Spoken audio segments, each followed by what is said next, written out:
Boa tarde para todo mundo que acompanha a gente aqui no canal da Nose Finance. Meu nome é Alisson Cunha, sou analista CNPI aqui da casa e a proposta desse vídeo aqui é fazer um giro do mercado para vocês, tá? Eu quero falar sobre a decisão do FONC, quero falar sobre o indicador do PIB americano que recuou bastante, por conta disso as bolsas fizeram uma movimentação tanto quanto interessante. Tá? A gente vai falar se os Estados Unidos tá entrando numa recessão, tá? Quais são os indicadores para a gente observar isso. Tá? O que a gente tem que olhar no mercado agora, o que está acontecendo com as commodities, tá? Com o Brasil, com a zona do euro, com os Estados Unidos. Então a gente vai passar uma pincelada de mercado aqui, tá? Falar sobre tudo isso daqui, sobre o que está acontecendo, te dar um panorama para você ficar bem antenado das notícias de uma forma rápida e fácil. Tá? Então, vou rodar a vinheta aqui e já a gente bate mais um papo sobre isso. Fica com a gente até o final aí e, desde já, se esse conteúdo for relevante para você, eu tenho certeza que será, já inscreve no canal, dá o seu like, comenta aí, manda suas dúvidas, manda o que você acha, se você acha que os Estados Unidos vai entrar numa recessão, se ele não vai entrar numa recessão, se o soft landing vai dar certo, se o soft landing não vai dar certo. E a gente vai conversar também sobre a visita da Nancy Pelosi também lá em Taiwan, que deu o que falar aí nos últimos dias. Então fica com a gente que tem bastante coisa interessante aí, eu tenho certeza que vai agregar bastante para você.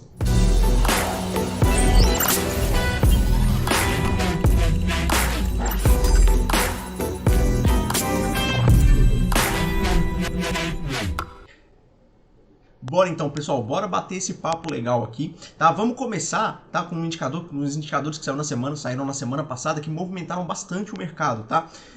Acho que o principal deles aqui, né, tem vários aqui muito importantes que saíram ontem, mas que saíram na semana passada, mas o que chama a atenção aqui, né, logo de cara que a gente está percebendo, é o indicador de venda de casas pendentes ali, né? Vamos colocar aqui na telinha para vocês acompanharem com a gente, tá? Bom, então vamos lá. Como que saiu o indicador na semana passada de Pending Home Sales? Tá? Esse indicador, pessoal, o indicador imobiliário nesse momento é muito importante, tá? O indicador de mercado imobiliário nesse momento é muito importante. Por quê? Porque é o mercado imobiliário nos Estados Unidos, é um mercado gigantesco. Tá? Um dos maiores mercados imobiliários do mundo. Então, naturalmente, quando a gente começa a entender que esse mercado está arrefecendo, ele está demonstrando ali que ele está desacelerando, desaquecendo, isso mostra que os Estados Unidos está com uma economia já começando a entrar ali numa possível recessão. Tá? Vale lembrar que os Estados Unidos já está numa recessão técnica de fato, porque o que é uma recessão técnica? São duas prévias de PIB, né? dois PIBs trimestrais ali negativos. Tá? Então, se você tem duas contrações econômicas ali seguidas trimestralmente, né? Você já está numa recessão técnica, tá? Que tem uma diferença muito grande para a recessão de fato, que não é o caso dos Estados Unidos ainda. E a gente vai conversar com vocês aqui sobre isso também. Então, veja como que saiu o indicador de vendas de casas pendentes ali, né? Venda de casas usadas. No mês saiu bastante negativo, tá? Caindo ali 8,6%. Tá? A prévia era que fosse de menos 1,5%, então o mercado imobiliário nos Estados Unidos bastante desaquecido nesse momento. Tá? Então é muito importante a gente observar esses indicadores imobiliários. Tá? Mas, sem sombra de dúvidas, né? Depois eu vou falar aqui do petróleo também, mas vamos deixar mais para frente, tá? Mas sem sombra de dúvidas, né? O principal drive aí da semana, né? Um dos principais drives da semana passada aí foi justamente a taxa de juros americana, tá? O Fed ali decidiu por subir mais 0,75 pontos, né? E chegando à taxa neutra ali, tá? O que é interessante a gente falar desse 2,5% aqui de taxa de juros americana, tá? Que depois dessa decisão do FONC, né, que é o Banco Central Americano, o Jerome Powell ele falou que agora a gente já chegou na taxa neutra que a gente considera neutra ali, tá? E agora a gente está data depending, né? Então, ou seja, a gente está dependendo de dados para poder acertar qual que vai ser a próxima subida de juros, né? Se vai ser 0,25, se vai ser 0,50, se vai ser 0,75, se vai ser 100, né? Então, o Jerome Powell falou, bom, então a gente já chegou na taxa neutra, tá?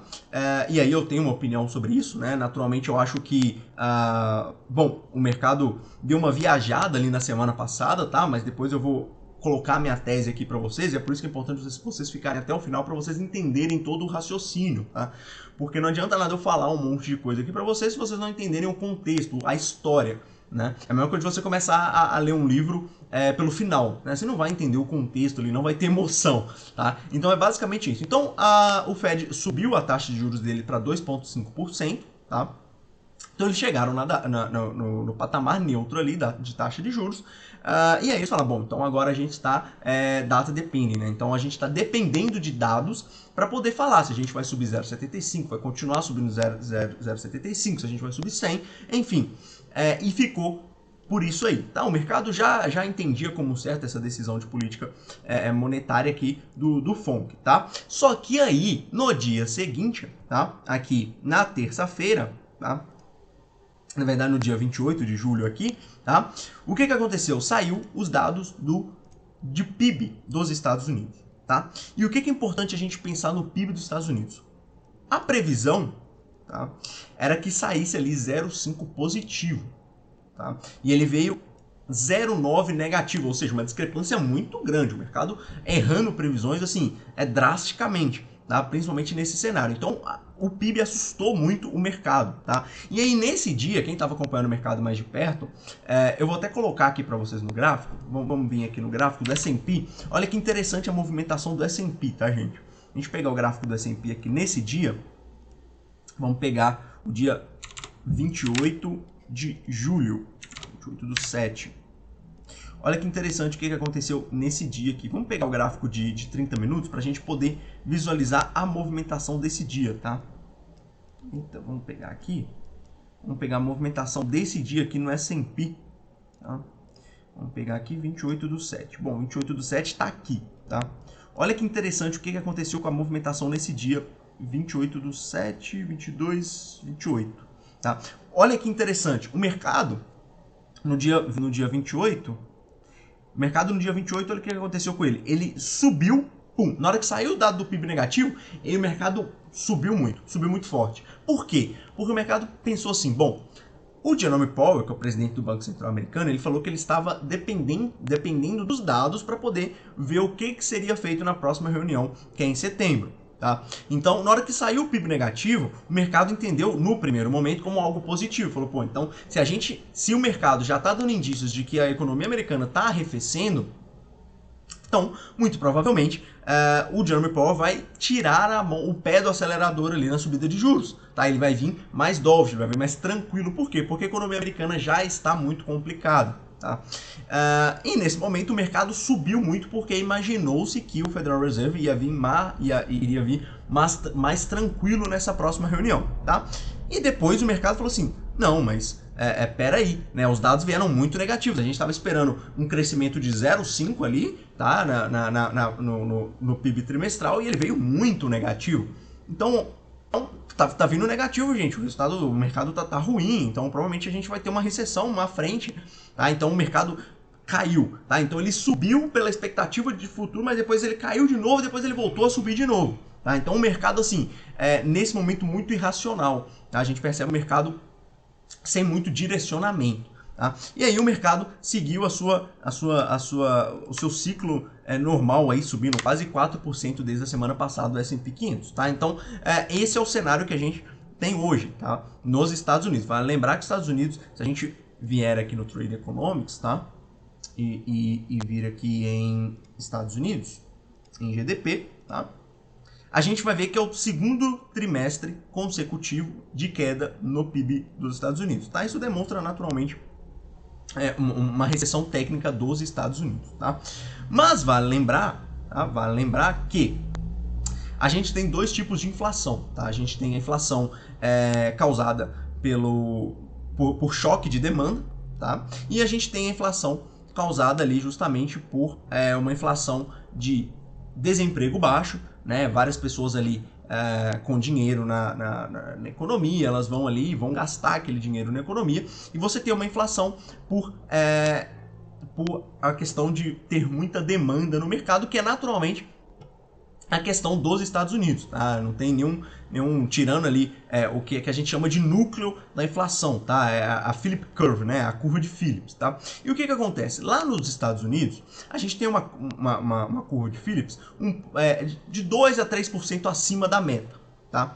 E em alguns cálculos de econometria, falam que para você controlar 1% de inflação, você tem que subir 0,3% de taxa de juros, tá? Então, para poder controlar um cálculo do núcleo, tá? E considerando que está 2, 3%, uma taxa justa ali, né, para poder controlar essa inflação dos Estados Unidos, tá? Se a gente vier aqui, vamos ver como que está a inflação dos Estados Unidos. Essa é a inflação spot, tá? A inflação flat, que vamos pegar aqui, flash rate 9,1, tá? Mas a núcleo é diferente, tá?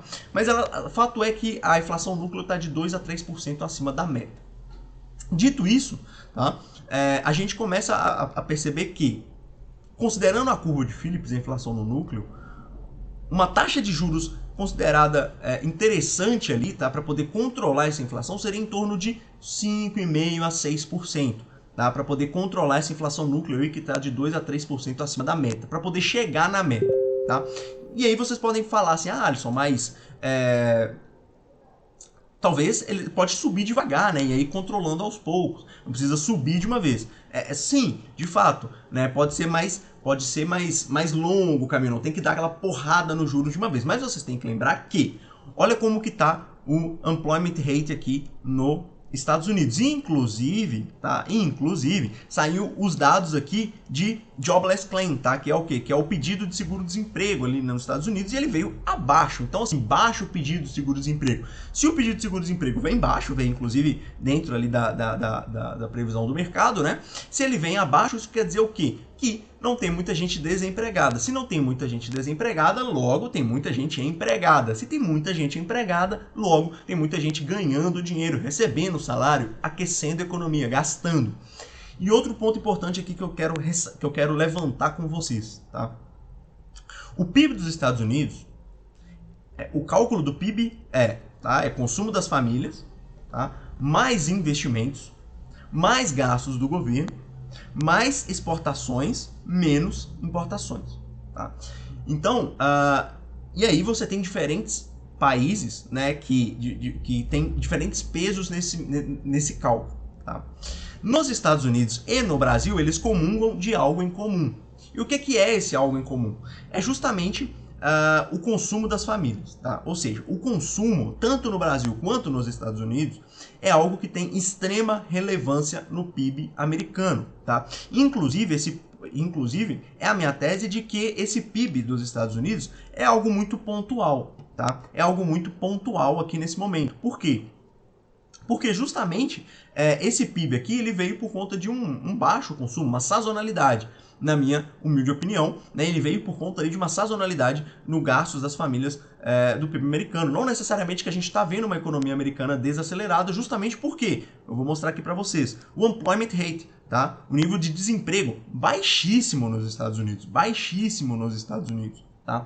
Então, se você tem uma população bastante empregada, logo você vai ter muito dinheiro na economia, você vai ter muito gasto na economia também, tá? Então, não necessariamente isso é algo ruim para os Estados Unidos, e isso não demonstra que a economia americana está desacelerando forte, tá? Muito pelo contrário.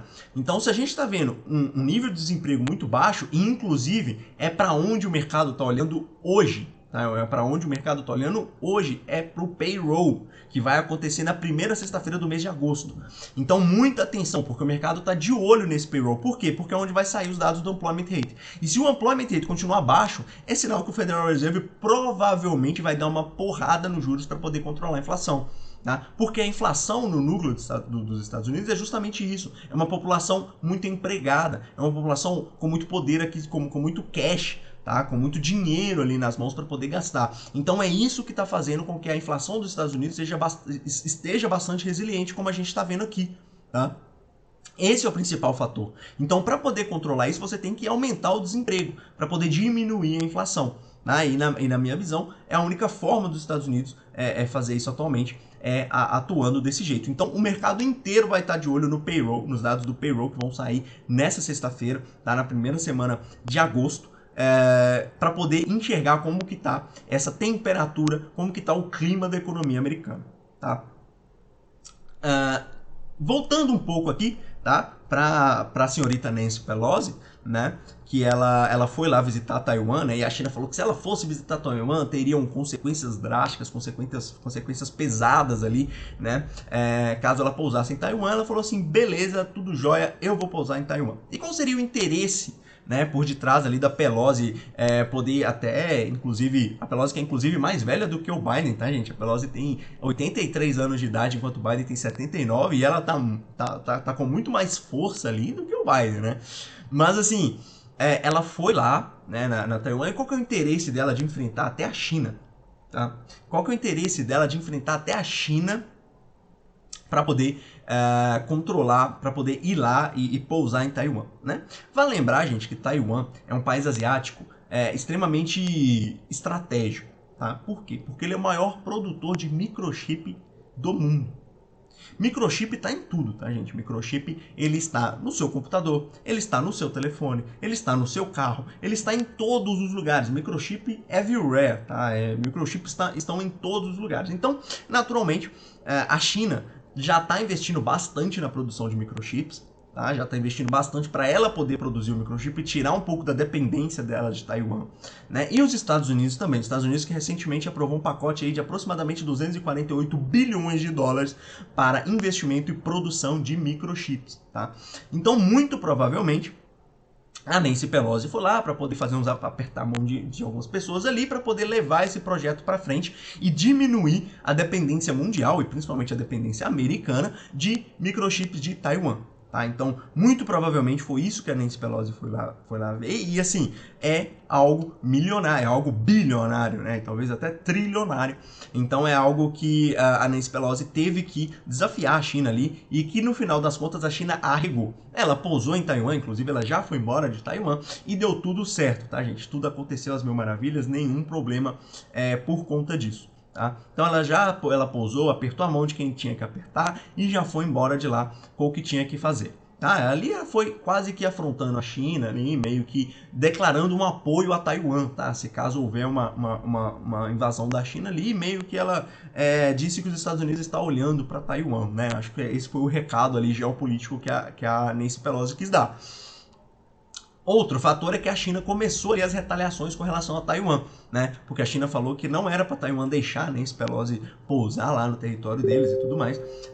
E a China começou a retaliação. Qual que foi a principal retaliação da China, né? Foi, na verdade, você dificultar um pouco de matéria-prima entrar em Taiwan, né? Então a China diminuiu drasticamente o fluxo de matéria-prima ali dentro de Taiwan para poder produzir os microchips. Então, naturalmente, tudo isso prejudica Taiwan, né? Uma retaliação da China aí, mas o fato é que a China arregou para Nancy Pelosi, tá? Então é importante a gente ficar atento a isso, tá bom? Então, pessoal, qual que é a mensagem aqui desse vídeo, tá? O mercado inteiro vai estar olhando, tá? Para o payroll que vai acontecer nessa sexta-feira. Vamos olhar aqui os indicadores dessa semana, tá? Deixa eu pegar aqui. Vamos pegar a data, eu quero do dia 1 até o dia 6. É isso que eu quero. Isso aí. Então, tá? Qual que é o fato, o que a gente tem que observar aqui, tá? Esse dado dos Estados Unidos que saiu aqui é o PMI ISM aí dos Estados Unidos, tá? E demonstrou aí uma condição até interessante para os Estados Unidos, tá? Outro indicador que saiu aqui é o estoque de petróleo bruto, que era onde o mercado estava olhando ali, tá? Por quê? Vamos falar um pouco do petróleo aqui, enquanto essa aba aqui não está abrindo, deixa eu dar um F5 aqui. Mas vamos falar um pouco do petróleo, tá? O estoque de petróleo bruto ele veio ali até eu diria que acima, né, do que o mercado estava esperando, tá? E por conta disso, por o estoque de petróleo bruto ter vindo positivo, né, assim, mais do que o mercado estava esperando, olha o que aconteceu com o petróleo Brent, tá? Vou pegar aqui o Brent.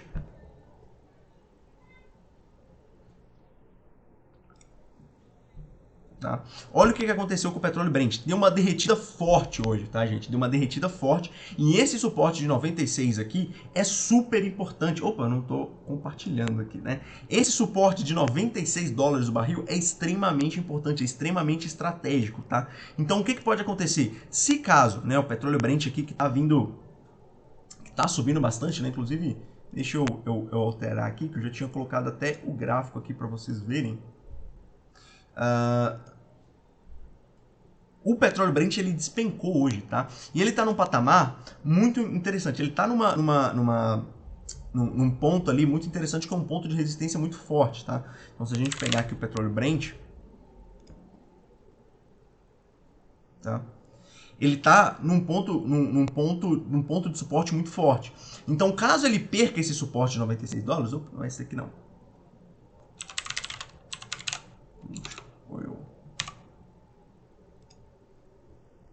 Tá? Então, caso ele perca esse suporte de $96, o petróleo pode derreter ainda mais, tá? Porque ele chegou numa... Se a gente pegar pelo RCI aqui, ó, né, ele está em quase no fundo aí. Então, provavelmente, se ele perder esse suporte, né, ele pode despencar ainda mais. Então, um momento de muita atenção para o petróleo Brent, que veio o petróleo, né, que veio aí os estoques de petróleo dos Estados Unidos que surpreenderam o mercado vindo positivo, né? Ou seja, por que isso impactou o mercado? Porque não tem demanda para os Estados Unidos comprarem petróleo. Então, naturalmente, o preço do petróleo arrefece. Inclusive, alguns relatórios em paralelo com a OPEP estão falando que a OPEP está entregando menos barris de petróleo do que ela fala que realmente está produzindo. Tá? Então, alguns relatórios paralelos ao relatório da OPEP estão medindo que a entrega de petróleo para a OPEP tá menos do que ela está falando. Isso, naturalmente, para poder manter o preço do petróleo elevado, tá, gente? Então, é importante a gente observar isso também, tá? Importante a gente ficar de olho nisso. Tá? Deixa eu ver se eu acho aqui o gráfico que eu estava querendo mostrar para vocês do petróleo Brent, para vocês entenderem aqui o canal aqui, acho que esse daqui, Brent Last Day Financial Futures. Ok, tá aqui, tá? Tá aqui. Então vamos pegar aqui no gráfico semanal para a gente conseguir visualizar bem o que eu estou falando com vocês, tá? Vamos diminuir aqui, tá? Aqui, pessoal. Olha que interessante, tá? Olha o suporte do RCI aqui, tá? É isso aqui que eu queria mostrar para vocês. Olha o suporte do RCI, tá? Olha aqui a gente traçando o Fibonacci, né? Ele tá na linha 0,5 do Fibonacci, tá? E tocando na parte de baixo de um canal de alta, tá? Então, esse é um momento de extrema atenção para o petróleo Brent, porque se ele perder esse suporte aqui de 98 a $96 o barril, ele pode cair ainda mais, tá? Ele pode despencar, então muito cuidado para quem tem posição aí, principalmente Petrobras, tá? Para quem tem algumas posições aí referentes ao petróleo Brent, tomar muito cuidado nesse momento, tá? Então ele tem aqui esse suporte muito forte aqui, né? Principalmente porque o primeiro indicador técnico, né, é o RCI, que ele está aqui tocando, né, no fundo do RCI, aqui no suporte do RCI, tá? E também tocando no canal aqui na parte de baixo de uma LTA, tá? Uma linha de tendência de alta, inclusive 0,5 do Fibonacci. Então, pelo técnico mostrando aqui que é um suporte muito forte, tá? Então, se ele perder esse suporte, possivelmente ele vai sofrer uma correção muito forte, tá? Se a gente pegar aqui mais ou menos, vamos ver até onde, assim, mais ou menos ele iria num freestyle aqui, tá? Vamos pegar aqui. Fazendo um freestyle aqui para vocês, né? Ele pode chegar aqui, ou ele pode testar esse suporte, né? Ou cair aqui mais um pouco, vamos ver. Mais ou menos, ele provavelmente iria testar, né, esse próximo suporte aqui, tá? Então, muito cuidado, tá? É um momento aí para vocês ficarem atentos, tá? Lembrando que eu tenho CNPI técnico, então isso daqui não é uma recomendação de investimento, tá? É apenas para informar educativamente para vocês o que está acontecendo com o mercado, né? A partir de uma análise minha sobre o petróleo, tá? Uma análise técnica sobre o petróleo, tá? Justamente por conta desses indicadores econômicos aqui de petróleo também, tá? Então é importante observar isso. Eu acho que de principal informação que vocês deveriam saber é isso, tá? O que está acontecendo com o mercado. Se esse conteúdo for relevante para vocês, se vocês gostarem, né, deixa o like, tá? Comenta aí se vocês acham interessante, já inscreve no canal, já manda para o seu amigo que gosta de mercado americano, que gosta de petróleo, que gosta das notícias sobre o mercado, tá? Que a gente vai continuar produzindo isso aqui para vocês, né? Isso aqui leva tempo, leva estudo, leva muita dedicação, né? A gente aqui na Nose Finance é bastante responsável, né, com as nossas análise com as nossas métricas. Então, se isso faz sentido para você, deixa o seu like aí, comenta, que a gente vai trazer cada vez mais conteúdos de qualidade para você ficar antenado no mercado, tá? Então, muito obrigado e até a próxima, viu, gente? Até mais. Tchau, tchau.